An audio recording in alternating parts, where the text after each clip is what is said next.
Yeah, I know. Yesterday we talked about Domi, we talked about Philippe Deneau, we talked about the Montreal Canadiens center position, and we talked about trades. But yesterday we also talked about the Vancouver Canucks, Jake Virtanen, Brandon Sutter, and Louis Eriksson, and whether or not they would get traded too, in separate videos. But I got so many comments.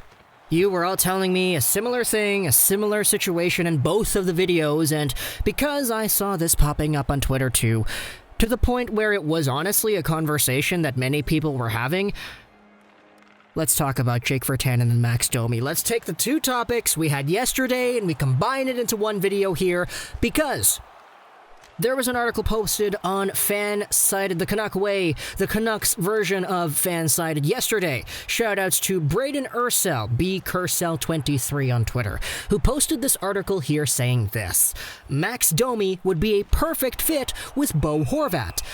I'll leave a link in the description to this article so you can go ahead and read it for yourself, but in the article, a Max Domi trade to Vancouver is discussed, and Jake Virtanen is discussed as a possible trade piece. Because of this conversation, people on Twitter have been talking at lengths about, oh, Domi, Virtanen, trade? Is it good? Is it bad? Would the teams like it? Would the fan bases like it?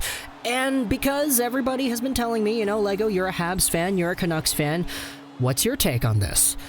Let's talk about this here today. So, first off, Virtanen and Domi, two RFAs who are in need of contracts, two guys who were somewhat, to some extent, disappointing for both of the teams they played for. Jake Virtanen is a local Abbotsford boy, drafted by the Vancouver Canucks in 2014, 6th overall, who eventually became a guy who almost hit 20 goals this season, and he probably would have if the season continued.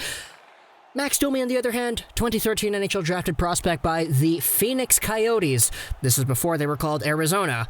But in 2013, Phoenix drafted Max Domi. Eventually, he was traded to Montreal for Alex Galchenyuk after not really showing off the best of his abilities consistently in the NHL. He had a really good first year in the NHL with the Coyotes, getting 52 points, but he kind of declined after that, and eventually he was traded for Galchenyuk and he got 72 points. Hey, awesome.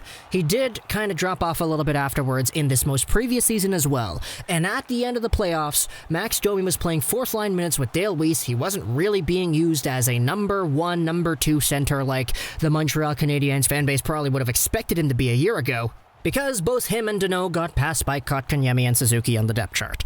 So, because they're both RFAs, Virtanen and Domi, and because they're both in precarious situations where many people are speculating that they could get traded, we're connecting the dots here. That's what everybody has been talking about on hockey Twitter, so let's bring it up here first. First and foremost, 1 for 1? No, not good enough. Jake Virtanen, sure, he scored more goals than Domi this past season, but Domi still had 44 points. Max Domi has consistently been a better point producer at the NHL level than Jake Virtanen. So, even though they're approximately the same age, no, 1 for 1, you're not getting that done. It would have to be Jake Virtanen in like a second or something to get a Domi back, or some other asset like that to even out the scale a little bit, because Virtanen by himself is not as valuable as Max Domi is because of Max Domi's proven ability to score points at the NHL level that overshadows Virtanen's ability to do so. Throughout the playoffs, they actually had similar numbers. Domi had 3 assists in 10 games. Virtanen had 3 points in 16 games. He had that one really good game 6 against the St. Louis Blues, but then he kind of didn't really do anything else. Jake Virtanen did. And Domi, well, we talked about that earlier. He was playing on a fourth-line role with this team after Kotkaniemi and Suzuki took over the reins at sea. So, they're both in difficult situations. One of them being Domi's overall replaceability in the lineup, because he doesn't want to play left wing, he wants to play center. And this is the kind of guy who just got pushed down to the fourth-line center spot. Meanwhile, you have Jake Virtanen, who's a guy who everybody in Vancouver knows. He's got a skill set. He's fast, he's big, he can make hits, and he can shoot the puck. But what's going on between his ears and behind his eyes, that's what needs to be worked on. This guy has no hockey sense.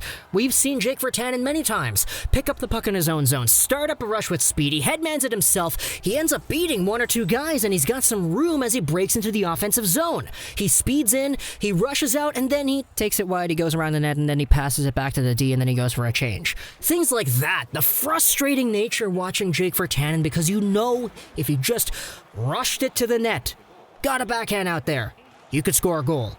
Or you use your big body to shield the puck from the guy who's trying to take it from you, you stop up and then you center it. Oh, there's a scoring chance. High danger passing rates right there. Jake Virtanen's in a position where everybody knows he's got some talent, but he hasn't been able to unlock the ways to use it. Which is why, because he's an RFA now too, there's concern as to whether or not the Canucks could move this guy, because you could probably just get a more consistent player playing on that third line spot beside Gaudette and Roussel, and you would have a lot more consistency there. But because Jake Virtanen has never unlocked his game in the same way that Max Domi did a year ago, that's why I think his value is indeed lower. Another thing that everybody is talking about when it comes to Jake Virtanen is a change of scenery may be good for this kind of mindset. A guy who's been adjusted to Vancouver lifestyle his entire life pretty much. He comes over, he plays, he establishes a status quo for himself, then he gets traded and all of a sudden that status quo is gone. He has to start from scratch. He's got a new coach, a new system, new teammates, new everything, and they teach him how to play hockey with the tools that he has. A change of scenery might be great for Jake Virtanen, but if it's Montreal, I guarantee you, man, you thought the Vancouver media was eating this guy up? This guy, if he doesn't improve, if he goes to Montreal and he doesn't change, this is the kind of guy that's going to get run out of town real quickly too. And it's kind of worse in Montreal, to be honest. I think the overall harshness of the fans and the media towards its players, I personally think that Montreal is a little bit more strong on that stuff than Vancouver is. And I don't want to say that Jake Virtanen's a guy who can't handle it or whatever. But for anybody on the Habs point of view saying, okay, I'd trade Domi for Virtanen, give me that guy. I'll tell you this, there's a reason why it's Domi who's being considered here. Because for the Vancouver side, yes, Max Domi and Bo Horvat, they had great chemistry playing with the London Knights. They had some good highlights, some good championships, etc. We know that they have been great together. And I don't want to discredit the idea that a Max Domi playing alongside a Bo Horvat could once again be great. We saw this last year. The guy got 72 points. But I personally do not know if Max Domi would be willing to take a side winger position. We've already heard it from Montreal. He wants to play center. And the Vancouver Canucks already have Pedersen, they have Bo, they have Gaudette, they have Sutter who can play center, they have Beagle who can play center, they have JT Miller who can play center as well. So if Domi is coming back and he's signing a contract because he wants to be a center, I'm sorry, man, but you're going to get third line minutes on this team at best. You could make the argument that he probably should be slotted at center above Adam Gaudette. Okay, move Gaudette to the wing for all I care. But you're not taking Bo Horvat over on the center chart. That's not happening. You can play alongside of Horvat, that's great. But if he's willing to play wing, then he should have just played wing in Montreal. Why go through this whole process of saying that he wants to be a center? And I get that, because he's playing with his old line mate, maybe that could allow him to step away from what he wants to play center and succumb to going to the wing. I get that, but still, the argument does exist, which is why we brought it up here. And what's going to happen to Max Domi if he comes to Vancouver and he declines in the same way he did in Arizona or in Phoenix, where in the first season that he played in that team, he was a very good 50-point guy. Then the next season, he dropped off. The season after that, he kind of dropped off. Remember that whole stretch of time where he only had like 2 or 3 goals scored on an actual goalie and the rest were scored on empty nets? He was getting criticism from Arizona. Imagine if that whole consistency thing, where he's good one year, he starts off fresh with the team, he's good, and then the next year or the next 2 years, he kind of declines a little bit more.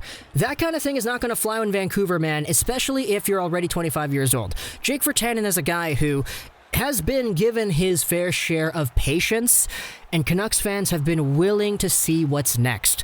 But he's 24, and he's a guy who we've already started to build the rhetoric around saying, yeah, this guy just isn't getting it together.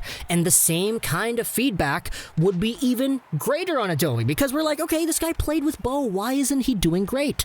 I'm not saying that he can't play great with Bo, I'm just saying what if he continues the patterns he has had throughout the previous sections of his NHL career.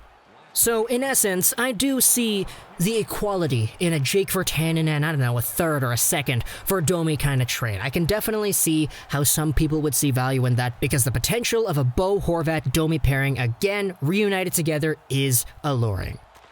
But from the Montreal point of view, I wouldn't do it, honestly. Domi still has value, and even though they're both RFAs, Domi is a guy who I think is just an up-and-away better hockey player. Sure, Virtanen, I've said all this stuff about him, but I don't think he has proven to me that he is good enough to be considered in that same kind of light. And I just think that the two situations with both of these players have mirrored each other so well that when you swap it out, maybe there is a reality that ultimately the best versions of themselves will come and show themselves off to fruition, but watching these two guys on different teams for the past few years, I don't really see myself as the most optimistic. That's a vague way of saying I probably just don't want to do it, but because people have been asking about it, here you go. This is the video. Comment down below what you think about this idea. Would you do Virtanen a third or something for Domi? If you would, why? If you would not, why? I hope you enjoyed this video. Social Dash Ross and bye.